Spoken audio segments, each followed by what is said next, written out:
Fala pessoal, Shalom no coração, sejam todos muito bem-vindos ao nosso devocional. Abre sua Bíblia comigo em Gênesis capítulo 3, vamos ler aqui hoje os versículos 14 e 15. Gênesis capítulo 3, versículos 14 e 15. Vamos falar hoje de uma cena que se passa no Jardim do Éden. É uma cena histórica que muda a história da humanidade para sempre, a queda do homem e da mulher. E eu quero enfatizar um trecho em específico aqui. Olha, estou cheio de expectativa no meu coração, porque foi minutos antes desse devocional que Deus me deu essa palavra e eu quero comunicá-la contigo nesse momento. Vamos lá? Gênesis capítulo 3, versículo 14 e 15 diz assim: Então o Senhor disse à serpente: Porquanto fizeste isso, maldita serás mais que toda fera e mais que todos os animais do campo. Sobre o teu ventre andarás e pó comerás todos os dias da tua vida. E porém inimizade entre ti e a mulher, entre a tua semente e a sua semente. Esta te ferirá a cabeça e tu lhe ferirás o calcanhar. Essa leitura, ela é muito conhecida, a história da queda do ser humano. Adão e Eva, depois de um diálogo com a serpente, decidem comer o fruto proibido, o fruto que vinha da árvore do conhecimento do bem e do mal. Muitas pessoas, infelizmente, não acreditam na literalidade de Gênesis. Eu, particularmente, acredito. Acredito que toda essa cena ocorreu literalmente. Agora, o fato de eu acreditar literalmente nessa cena não exime dela a simbologia que ela traz. O que é que você quer dizer com isso, Tiago? É que além desta cena ser uma descrição de algo que aconteceu literalmente, existe também arquétipos aqui simbolizados. Arquétipos estes que nos fazem entender muitas coisas, inclusive sobre batalha espiritual. Você sabia, por exemplo, que em Gênesis 3, os teólogos dizem que aqui encontra-se o proto-evangelho, ou seja, a primeira vez em que o evangelho foi citado na Bíblia. Como assim, Tiago? Evangelho e Bíblia? Pensei que era a mesma coisa. Na verdade, quando se fala que é a primeira vez que o evangelho é citado, diz respeito a ser a primeira vez que há uma promessa de redenção. Porque nesse momento onde Deus está emitindo o juízo, ele emite um juízo contra o homem, contra a mulher, contra a serpente envolvida. Ele também emite ali uma promessa, que da semente da mulher nasceria aquele que esmagaria a cabeça da serpente. E sabemos que esse é Jesus Cristo, aquele que venceu na cruz do Calvário por mim e por você. Só que tem algo aqui bastante interessante, gente, eu quero enfatizar, que é o juízo que Deus traz sobre a serpente. Deus fala assim, ó: Porquanto fizeste isso, maldita serás mais que toda a fera e mais que todos os animais do campo. Sobre o teu ventre andarás e pó comerás todos os dias da tua vida. Lembra que eu falei que essa é uma leitura tanto literal quanto simbólica, quanto arquétipo, né? Tem um arquétipo aqui. Então, o fato da serpente comer pó todos os dias da vida dela simboliza algo que nem todos conseguem perceber. Se você reparar bem, o ser humano ele é descrito na Bíblia como também vindo do pó da terra. É certo que a forma como o ser humano foi criado é diferente da dos outros animais. Porque os outros animais eles surgem como fruto da própria terra, né? Deus fala para a terra produzir os seus frutos, os seus animais, também as águas, os mares. Mas quando Deus vai criar o homem, ele se ajoelha, ele se abaixa, ele suja a sua roupa. Ele pega o pó da terra e começa a formar ali o que é o ser humano hoje. Eu fico imaginando, cá com os meus botões, Deus fazendo ali o boneco de Adão, né? Qual tipo de harmonização facial Deus deve ter feito no boneco de Adão? Qual o tamanho dos olhos, do nariz? Como é que Deus desenhou ali a musculatura de Adão, todos os sistemas internos, os órgãos, o coração, o intestino, as veias, Então tudo isso eu fico aqui imaginando, mas a verdade é que Deus, ele faz o homem do pó da terra. O pó é a matéria-prima da carne do homem. Agora, o homem não é só pó da terra. Ele tem pó da terra, mas ele se torna de fato alma vivente quando Deus sopra nele. Você está aqui comigo? Presta bastante atenção, porque Deus vai falar com você. Então Deus, ele faz o boneco de barro, ao final ele sopra nas narinas do homem o fôlego de vida, o homem se torna uma alma vivente, mas essa alma, ela não vai viver neste corpo para sempre. Nem Adão, nem Abraão, nem Moisés, nem Davi, nem eu, nem você. Um dia nós iremos morrer, teremos, querendo Deus, um enterro onde pessoas estarão ali prestando homenagens para nós, mas o nosso corpo será enterrado. Alguns terão o seu corpo cremado. De qualquer forma, nós voltaremos ao pó, mas o nosso espírito, a nossa alma viverá para sempre com Deus. Então o homem tem uma parte que é material e imaterial. E é interessante que a Bíblia vai falando em seus textos, principalmente no Novo Testamento, que traz essa revelação mais profunda através do apóstolo Paulo, que a sua natureza carnal, a sua carne, tem a ver justamente com a inclinação do homem ao pecado. Essa nossa natureza carnal, ela diz respeito à nossa inclinação a tudo aquilo que é mal, a tudo aquilo que é ruim. Tanto é que quando você tem o Espírito de Deus em sua vida, você passa a ter duas naturezas. A natureza do Espírito de Deus e a sua natureza carnal. Essas duas naturezas, elas estão em guerra o tempo inteiro. É por isso que, mesmo você sendo alguém que ama Deus, que busca seguir a palavra de Deus, que busca viver corretamente, você vai passar por tentações, por ciladas, por situações cujo teu coração pode estar inclinado a fazer o mal. E aí você precisa vigiar, aí você precisa do governo do Espírito Santo na sua vida para que você consiga continuar caminhando na vontade de Deus. Vontade essa que ninguém consegue continuar com sua própria força. Eu não consigo, você não consegue, ninguém consegue. É o Espírito Santo de Deus que nos dá. Então eu quero fazer uma conexão com você aqui. Nós temos a nossa carne e a nossa natureza carnal composta de terra, de pó da terra. E em Gênesis 3, Deus fala que a semente comeria do pó da terra todos os dias da sua vida. Agora, nós sabemos, e não precisa ser um grande cientista, um grande biólogo, para saber que a serpente, ela não se alimenta de farelo, né? Você não vê uma serpente comendo terra para matar a sua fome por aí. A serpente, ela come normalmente outros animais e algumas plantas, talvez, enfim.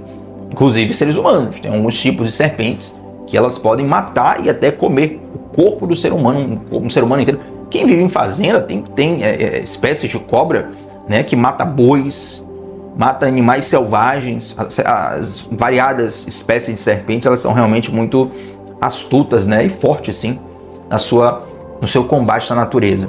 Mas o que eu quero te dizer é o seguinte: essa expressão, comerás do pó da terra todos os dias da sua vida, quando a Bíblia fala disso, há uma simbologia guardada. Atenção, Deus está nos ensinando que os demônios se alimentam da nossa carnalidade. Deus está nos ensinando que os demônios se alimentam da nossa carnalidade. O que é que eu quero dizer com isso? É que cada vez que nós damos vazão à nossa carnalidade, nós estamos dando matéria-prima para o diabo trabalhar. Muitas vezes, algumas pessoas erroneamente colocam culpa de todas as tragédias de sua vida em Satanás. É o famoso: olha, o diabo está se levantando contra mim. Tiago, ore por mim, coloque a mão na minha cabeça, consagre pela minha vida, ore em jejum e faça campanha, porque o diabo está se levantando.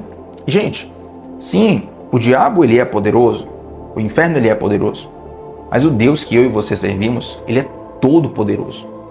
Ele tem infinitamente mais poder.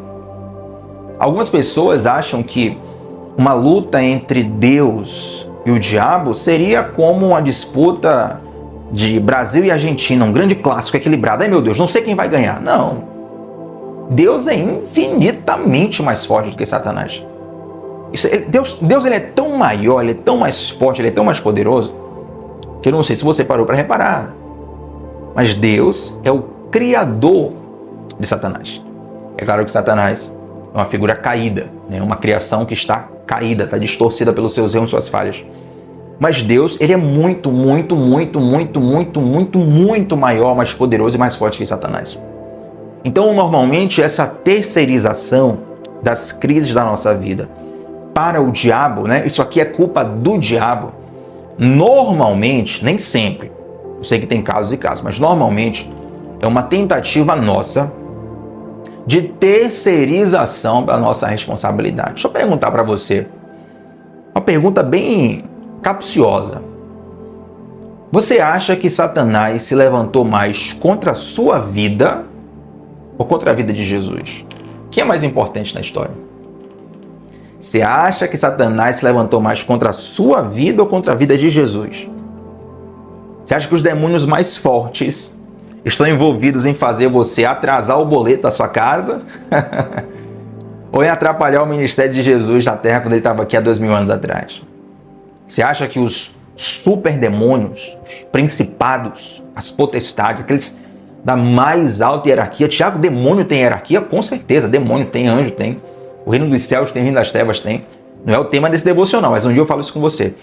Os principados, as potestades, aqueles mais graduados, você acha que eles estão preocupados em gerar ciúmes entre você e o seu cônjuge?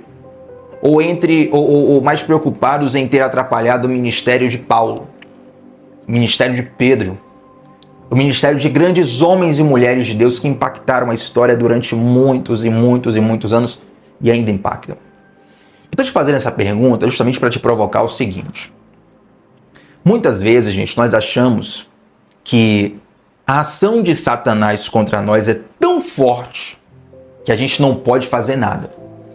E na verdade, quando Jesus morre na cruz, ele não nos dá somente poder para nós sermos salvos. Ele nos dá poder para nós vencermos o império das trevas e para nós vencermos a nossa carnalidade. É por isso que o Espírito Santo ele vem morar em nós. Eu já repeti isso muitas vezes e certamente você já ouviu outras pessoas citar.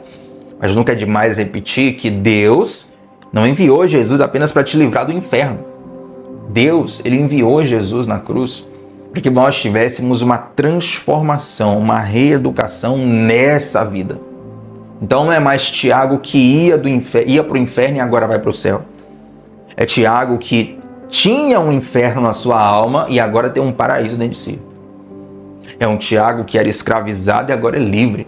É um Tiago que era um, agora é outro, porque o Espírito Santo transformou. A minha vida, a sua vida, a vida de todos nós que temos experiência profunda com Deus, experiência salvífica com Deus. Então, Satanás, ele na verdade se alimenta da nossa carnalidade. Sabe por quê? Porque a gente devota muita atenção contra demônios, mas a gente não tem atenção com a nossa própria carnalidade. Terrível isso. Quantas vezes, gente, você devota muita atenção contra demônios, né? Irmão Tiago, tive uma visão que o demônio tal se levantava contra mim assim.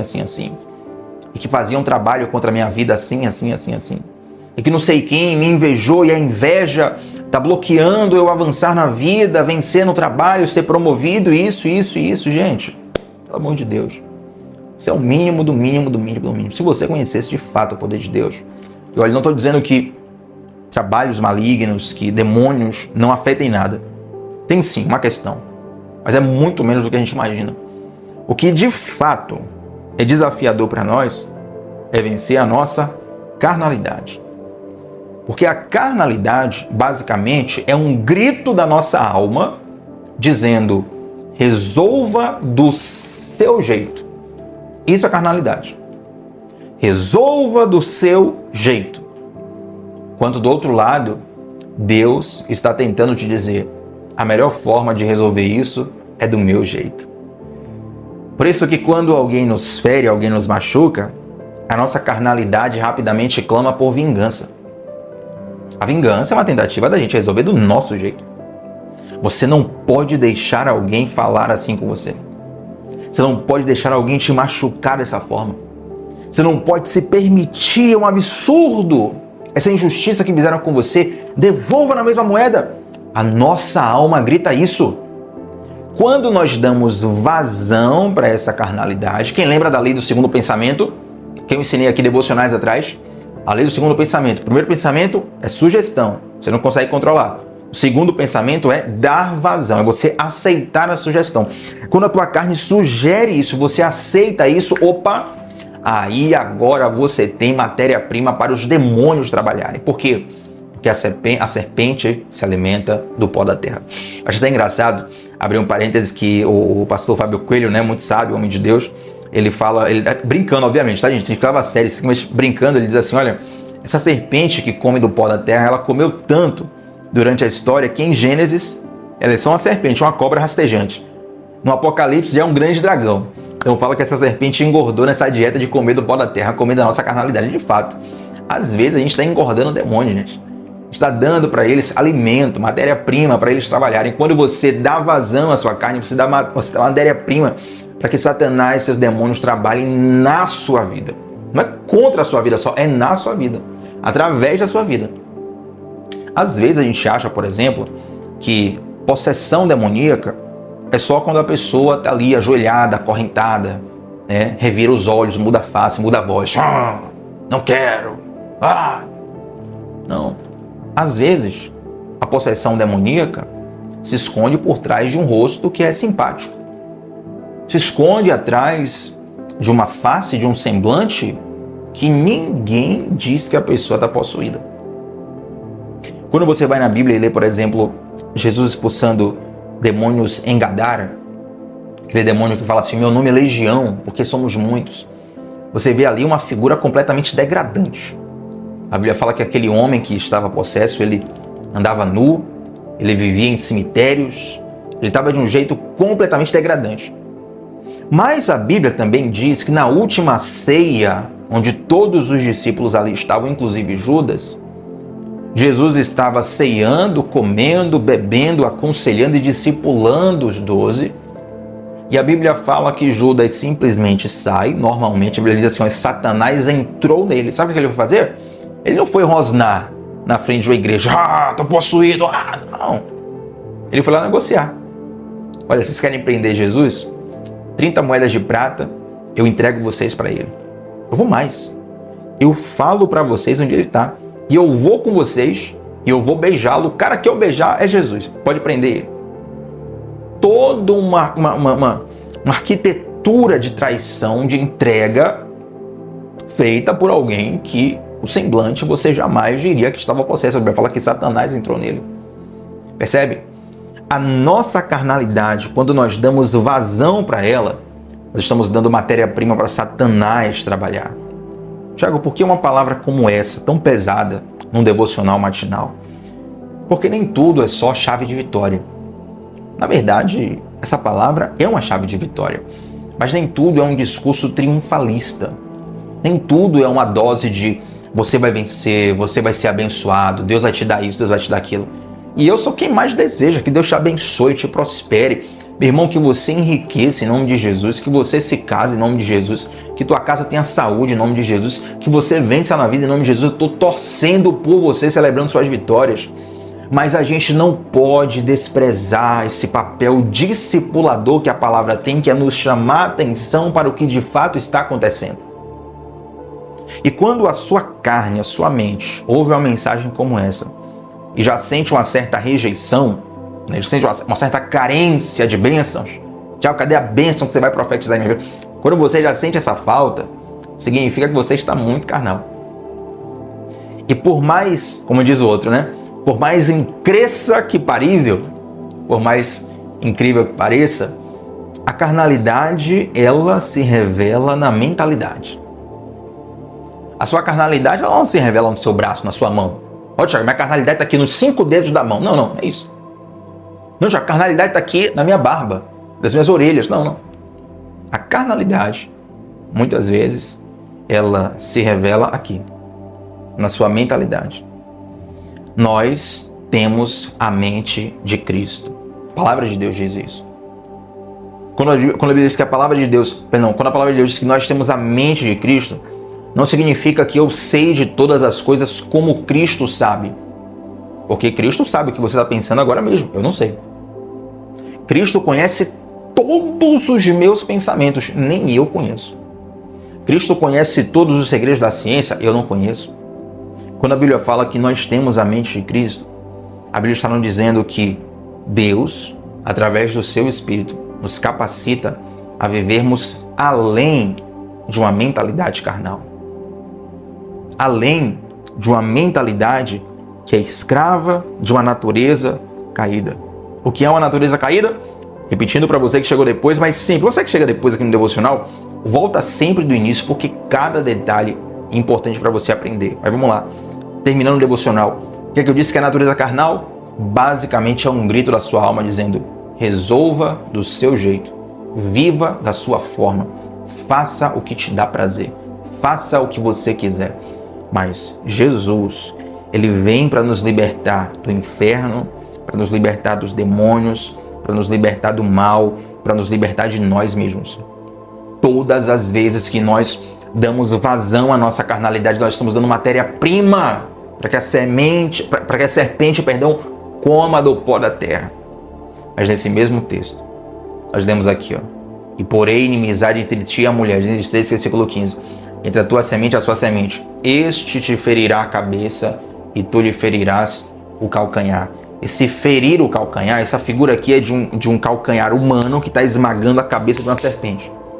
Aí fala que a serpente vai ferir o calcanhar. A ferida do calcanhar é pequena. Esmagar a cabeça é uma ferida grande para quem está sendo esmagado. Isso fala da crucificação de Jesus. Porque por um pouco de tempo, o corpo de Cristo foi surrado, humilhado, abatido, sangrado, ferido, morto. Mas depois de 2 dias, uma sexta-feira ele morre, sábado, um domingo ele ressuscita. Está vivo hoje para todo sempre, nos ofertando uma nova natureza, nos ofertando uma nova mentalidade, nos ofertando uma vida cheia do Espírito de Deus. Você recebe isso em nome de Jesus? Que jeito maravilhoso de começarmos o dia aqui nesse devocional. Então vamos orar para fechar essa palavra. Mas antes da oração, quero te fazer alguns convites especiais. O primeiro deles, se você é novo por aqui, se inscreve no canal e vem com a gente de segunda a sexta, às 7h30 da manhã. Sempre começamos o dia mergulhando na palavra de Deus. Faça um compromisso consigo mesmo para nessa semana você assistir todos os devocionais. Tenho certeza que Deus vai te abençoar muito através deles. Segundo convite é para você clicar no comentário fixado dessa descrição, tá? Eu deixo tanto na descrição do vídeo, no comentário fixado e no topo do chat um link para você entrar no nosso grupo de devocionais. É um grupo fechado, sem conversas paralelas, serve unicamente para que todos os dias, 10 minutinhos antes do nosso devocional começar, eu te mando o link e dessa forma você fica constante conosco, você vence em constância através dessa ferramenta muito simples. O segundo link que está no comentário fixado é o link da nossa comunidade do discipulado e é lá que nós estudamos a fundo os princípios da fé, da espiritualidade, os segredos da batalha espiritual. Quero convidar você para fazer parte da nossa comunidade, vai ser um investimento preciosíssimo na sua vida, tá bom? Vamos orar juntos? Santo Deus, muito obrigado por essa palavra. Eu quero te agradecer, Senhor, pela tua direção e quero pedir para que essa semente, como essa palavra aqui em forma de semente, germine no solo dos nossos corações. Faça, Deus, tu a obra que tu queres na vida de cada um através dessa palavra, Senhor. Eu te agradeço muito, muito, muito pela vida de cada um dos que estão aqui diariamente. Eu te peço a tua graça sendo derramada, o teu favor, tua provisão, tua direção, teu livramento sendo derramada sobre cada um deles. Em nome de Jesus. Amém. Gente, deixa um like no vídeo, comenta aqui qual foi a parte desse devocional que mais falou teu coração. Sempre faço questão de responder todos os comentários. E se você tiver dúvida também, pode fazer pergunta aqui nos comentários. Eu faço questão de responder para você. Tá bom? Tamo junto sempre de segunda a sexta, às 7h30 da manhã, onde começamos o dia mergulhando na palavra de Deus. Shalom no coração. Até a próxima, gente. Tchau, tchau.